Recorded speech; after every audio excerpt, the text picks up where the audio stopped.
Tayo nga po ay so back today. Araw po ng Friday ngayon sa mga naghahanap sa akin. Eto na ako. Eto na siya. Sabi sa inyo nagwalis-walis lang ng bakuran kung ano isip nyo. Huwag mong kalimutan ha. Very much Ayan na, may content na naman.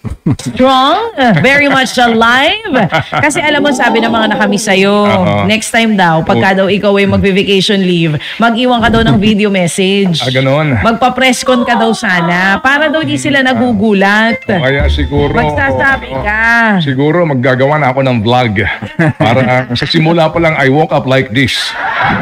And then I'm having breakfast. Tama, Ito ganun. breakfast ko. Kumbaga, a day in the life of Ted Filon. Tsaka live, no? Araw-araw ako nasa. Ayan, magtatayo na lang tayo ng Ted Filon's Fans Club. Ayan. Saan ka? Ayun. So, doon ka na mapapatay. Ikaw naman, napaka-nega mo. Lahat na ng mga Hindi mo bagay, pwedeng, lahat na ng mga bagay binobroadcast. hindi mo pwedeng doon sila magpapapicture kung nasan ka. Pero ito na nga, nagbabalik ka. Aking baby boy, Ted Praise Filon. God. Ang daming na kami sa'yo, baby. Welcome back. Salamat po na marami sa lahat ng ating mga ginigiliw na mga uring manggagawa, lalo na po yung mga walang day off, walang Pasko, walang Day off. Sino kaya yung pinaringgan niya dyan?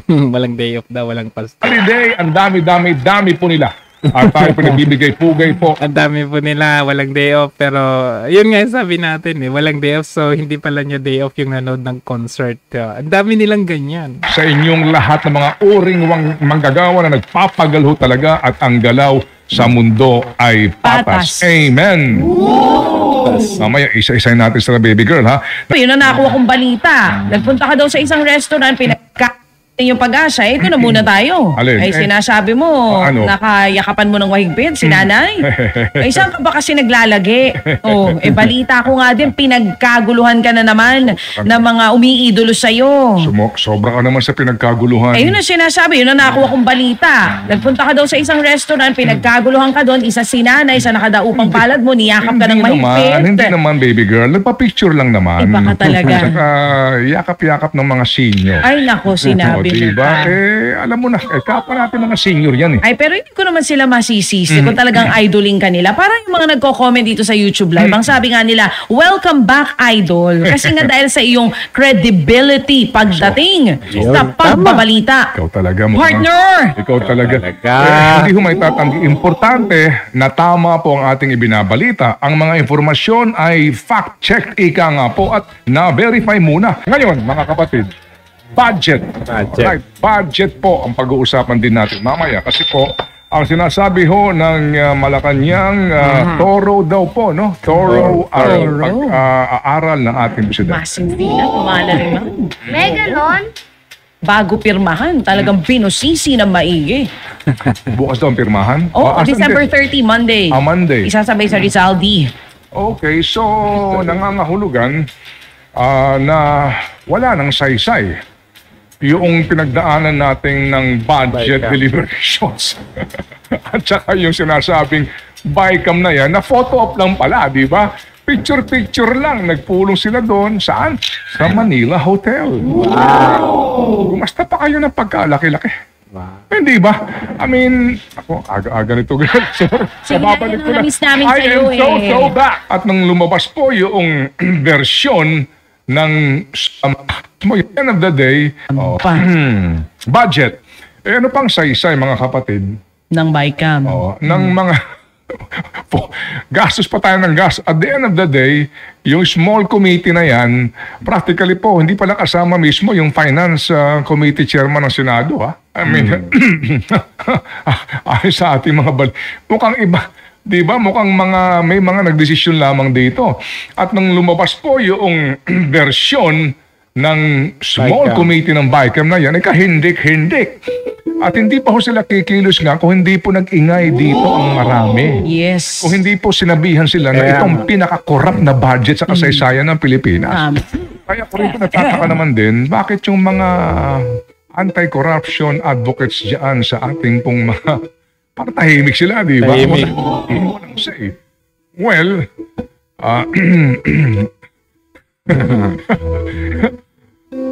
nung lumabas po itong version na inaprubahan ng both houses ratified, as usual po, in the Senate, well, in fairness ngayon, dadalawa. Kasi noong una isa lang Dalawa. Alright, dito po sa lower house, as usual, 5 kabayan lang. Abay, kahindik-hindik pong kinalabasan. So dahil po sa ingay at yung banta na baka mapahiya sila dahil po ito'y labag sa ating saligang batas, dadaan ngayon sa review. So sino ngayon nagre-review? Si Presidente, si Executive Secretary, si Finance Secretary, si Budget Secretary, and si NEDA at si DPWH. Nasama DPWH. Kasi sila may pinakamalaking budget at diba? nadagdagan ba naman sila ng Ba't di plus niyo sinama si 289 Sani billion? Angara? Exactly. Di ba? So nangangahulugan, opo, dumaan kayo sa pagkahaba-habang budget hearing, pagkalaki-laki ng istorbo sa trabaho ng mga taong gobyerno, pagkalaki-laking gastos, at the end of the day, sila din ang magre-review. Exactly. At ngayon daw po, ano yun? Hihimay-himayin nila. Ano yun? How do you amend, alright, a ratified budget? So, through line veto. Pag isa-isa.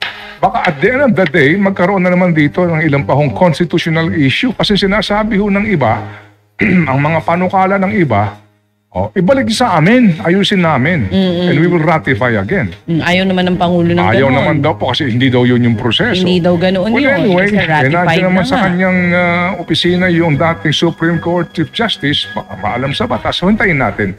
But basically po mga kapatid, dito po sa isyong ito, kaya po nangyayari ito kasi hindi ho tayo nakikialam.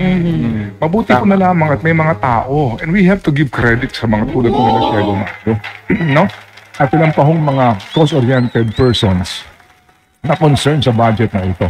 Maaari pong hulaan na, i-batch na ho na kung ano-ano. Huwag niyo pansinin yun. Kasi dito mga kapatid, mamaya hihimayin ko na natin to ulit. Itong issue po ng budget na ito para nyo maintindihan kung gaano ka-importante. Lalo pa at sa pinakahuling balita po ng Treasury Department natin. Kunin mo yung business page dyan, sinasabi ko kanina. Ano ang sinasabi dito sa balita? Budget deficit reached 1.2 trillion pesos in first 11 months. Yan po ay mula nga January to November 2024, mga kapatid. 1.2 trillion pesos budget deficit. Okay. Oh, wow. So, ang nangangahulugan mga kapatid, opo. Yun daw pong revenue collection natin, 4.1 trillion pesos. Yung pong 11th-month expenditure is 5.3 trillion. Kaya 1.2 trillion ang ating deficit. Tama. So we're spending so much doon sa ating kinikita. Oo. Sobra ang ginagastos natin sa kinikita. Okay. So basically po dito talaga kinakailangan magtipid, di ba? Magtipid. Magtipid sino? Dapat gobyerno. Di po ba? Pero nararamdaman nyo ba na nagtitipid po sila? So, na-miss nyo ako? Na-miss ka namin. Miss ka nila kaya masayang-masaya sila. Ikaw talaga. Oh. Ay naku, na-miss ka naming lahat. As in, lahat ng mga comment section dito ang sinasabi nila, nasan si Manong Ted? Ibalik si Manong Ted. Oo, meron pa akong ang dami nagpasa sa akin ng mga link na ano mo ba, Direk Grace? Ted Filon, pinatahimik na. Meron pang isa. Ted Ikaw kasi, Filon, nagurgur na ba? May ganun pa. Yun ang tanong nila dito. Oo. Ted Filon. Ted Filon, may death threat. Ted Filon, pinatanggal na. May ganyan. Dami. Sobra. Opo. First day pa lang yun, first day. Ito pa ang pinaka-exciting nung napanood ko. Ano? DJ Chacha nagkakautal-utal. Napanood nyo? Oh. DJ Chacha nagkakautal-utal sa Tama. pagpapaliwanag kung nasa si Ted Filon. Siya na ba ang susunod? Napanood nyo? Kaya nagpaalam na ako sa kanila. Sabi ko, baka naman pag ako'y nawala, sabi niyo, at manang nagurgur ha? Hindi kasi. Sabi ko, Hindi daw kasi sila sanay na wala ka. Sabi ko, ganito na ba ako ka-importanting tao na ako ang content ng mga vlog ninyo? Oo. Ay, si Percy Lapid nga nung pinatay, nung ginurgur nakita mo naman, naging balita. Ikaw pa kaya? Mga wala naman ako, wala namang nag-content eh. Ah. Oo. Tsaka daan-daan libo ang views. Ay, 500,000 na. Oo. Yung iba, 500,000, 600. Pinagkakita. Sino kaya yung mga yan? Ang ka talaga. Tapos meron pa dito yung pinakabago. Yung pinakabago ko sa yung... Pinakabago, parang ako yata yan Anong title ng pinakabago ko sa iyo na ipadala kahapon? Oo. Yun nandun sa GC. Oo. Anong title? Tinakot nga ba? Bakit wala sa show? Mas may Ako yan picture mo. Ayan o. Sa akin yan Na diba? O sige. Kinaklaro natin kasi nung nawala si Manong Ted, hindi naman ako nag-vlog na tinakot. Nung nag-clarification si DJ Chacha kahapon, ayun ang binlag natin. Kaya akin yan yung title na yan. So, ngayon po nandito na po ako. Umabot nga hanggang Canada. Tinakot nga ba? Ba't wala sa show? Tid ng tatay ko, napatawag sa akin, hindi naman tumatawag, hindi nga bumati ng Merry Christmas eh. Tinanong lang niya kung totoo daw ba yung mga nandun sa YouTube. Sabi ko, mga pinagpapanood mo kasi. Ba't ganun? Ba't ganun sila? Hindi ko alam. Importante ka sa buhay nila. Maganda kang content. Ikaw na lang kasi ang alam mo yun, bukod sa maganda kang content, ikaw na lang kasi yung natitira, no? Siyempre kasama mo si DJ Chacha, kayo na lang kasi yung natitira sa mga alam namin na, siyempre, yung mga kasamahan ninyo na nagsasalita. Yung iba kasing mga kasamahan ninyo, abay, hindi nagsasalita. Wala na. Tama yung sabi mo, nasan na yung mga lumalaban? Some views. Tinakot nga ba? Bakit wala sa show? Yan ang title. Ayan, Kita mo na. akin yun. So ngayon, sigurado ko nanonood sila ngayon. O diyan, mamaya may bagong yan. Nanonood kami po ngayon. Ang content. Ted Filon umamin na. Sa pagbabalik. Yung isang video, inedit pa yung mukha ko, yung mukha kong umiiyak. Nakita mo yun? Oo. Si PH Update yan. Ted Filon, pinatahimik. Tapos inedit yung mukha ko, parang may luha pa. Sa lahat po ng mga kababayan natin, mamaya po meron tayong hindi kagandahang balita na naman about PhilHealth. Sorry pero we really have to, reveal this information dahil ito po yung napaka-importanting bagay sa isyong ito. Ikaw at ako, tayong lahat may pakialam. Abangan po sa aming pagbabalik. Pero eto matindi. Hawak ho namin dito ang desisyon, mga kapatid, mismo na pinirmahan ng mga commissioners po ng National Privacy Commission at dito, mga kapatid, pinagmumulta ang PhilHealth. Alam niyo kung magkanong laki ng halaga? Pinagmumulta ang PhilHealth ng halagang mumulta po sa PhilHealth. Dito po sa nangyaring data breach na ito ay 228.6 billion pesos.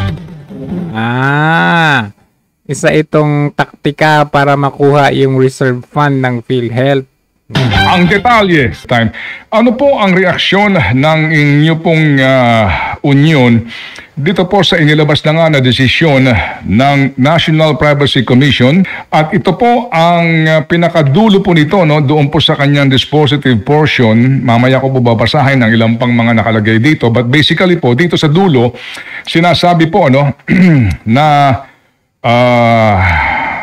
imposes administrative fines against the Philippine Health Insurance Corporation for its failure to implement reasonable and appropriate measures to protect the security of personal information under Section 20 of the DPA, Data Privacy Act. Ayan, okay.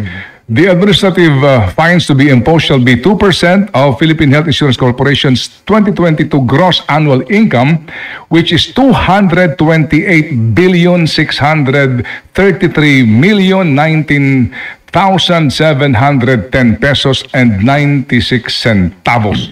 Okay. Malaki po itong halagang ito. Ano po ang reaksyon ng Union? We have this thread. Balita po namin, lumabas na po yung decision ng National Privacy Commission. So, hindi pa po namin nabasa ng buo yung decision. So, kagulat-gulat po yan na merong fine po na ganun kalaking halaga. So, that, ang sabi niyo po, 2% of 228 billion.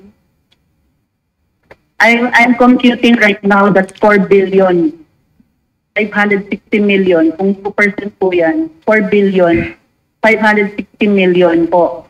Ni-round off ko na lang po. Ang nakalagay fine. Ang tanong dyan, sino po ang magbabayad ng fine? Kasi nakalagay, PhilHealth shall be fined po yung Sir Ted, speaking on behalf of the members, hindi po tayo papayag. Nakukunin po yan sa pera ng PhilHealth, di po ba? Kasi pera po natin yan eh. Pera natin yan, premium contribution natin yan, at ang pera ay inilalaan yan pag tayo ay At muli lang po akin liliwanagin, doon po sa akin nabanggit nga kanina, hindi po 228.6 ang penalty. Doon po ikikwenta yung penalty na sinasabi nga po sa desisyon, 2%, no? Sa income po ng PhilHealth noong 2022, yung gross annual income nila. Ang penalty po dito ay hindi 228.6, kung hindi yung pong 2% noong 228.6 billion pesos. And that corresponds to 4.5 billion. Sabi po ni Ma'am Fe. At dito po sa usapin mga kapatid rin, no, ng gastusin natin sa obligasyon ng PhilHealth ngayon na sulatan lahat ng 42 milyones na mga miyembro ng PhilHealth na nagkaroon po ng data breach. Doon pa lang po sa 16 pesos na bawat padala ng sulat, that's 672 million na. Yung pong papel, sobre at printing ng bawat sulat. Ilang pong daang milyon po na naman yun. At yun po, saan kukunin po ng mga taga-PhilHealth Management kundi sa members' contribution. Bakit po ba tayo nakatutok po sa isyong ito mga kapatid? Para po klaruhin lang natin ang mga totoong pangyayari kasi hindi ko kami makarinig ng tamang pangyayari. Even in Congress, kami lang po with all due respect sa dinami-dami po ng researchers ninyo, ng mga abogado ninyo, ng mga tauhan ninyo.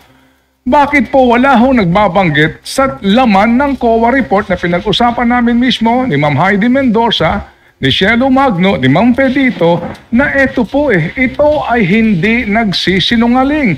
Ito po ay ebidensya na hango sa mga pag-aaral. At dito po, klaro na wala pong surplus fund ang PhilHealth. Anong pinagsasabi nyo, Mr. Ledesma, na hindi na kayo maniningil ng premium contribution? Anong sinasabi nyo na magdadagdag kayo ng benepisyo? Anong sinasabi nyo na okay lang magbigay ka ng 89.9 billion sa National Treasury kasi sobra-sobra ang pera ninyo? Ano yun? Pinaasa nyo po kami. Si Ma'am Pe sinasabi, paano pag nag-collapse ito? Kayo ba mananagot sa aming lahat, Mr. Ledesma, sa lahat ng board members niya? Kayo ba sasagot sa aming pong pangangailangan medical? O kayo po na lamang ay magre-resign at maganda pa rin ang takbo ng buhay? Di ba tanggapin natin ang katotohanan? There's pure mismanagement and misinformation dito po sa PhilHealth na ito. Magpakatotoo po tayo. Ako lang po nagtataka kung bakit pati ang ating Pangulo parang hindi ito nalalaman. Bulag ba sa katotohanan o sa mga bulong o anuman? But basically po, again, sabi nga ng Presidente, di ba, sa mga bumabatikos sa PhilHealth, ang sabi niya, aralin niyo daw yung issue bago kayo magkomento. Siguro po, abiso rin kila Ma'am Shelo Magno sa mga bumabatikos dito, pero sir, wala na pong iba pang pag-aaral na mas malaliman kung hindi ang COA report. Because after all, it's their constitutional mandate to do the audit. And I beg, plead, and pray that please open your eyes and study the matter. Dahil baka po ibang informasyon na niyo pong tinatanggap. Mga kapatid, ito pong issue ito napaka-importante. Kaya nga sabi ko nung isang araw lang, Jeremy, tumawag na naman sa akin. At hindi po ang problema niya. No? From NKTI, kinakailangan ilipat yung pasyente sa heart center dahil daw po yung aorta ng bata ay namamagana. And the same problem. Pagdating doon sa ospital po, paghahanap po ng kwarto, sasabihin na naman, kasi humingi ka ng hindi suite room. Ordinary lang po na kwarto. Bakit? Maselan yung kondisyon. Alam nga naman doon ka sa ward na punong-puno na at takaw infeksyon. So humihingi sila ng kwarto. Hindi ho dahil sa ito'y luxury. It's a necessity for the patient.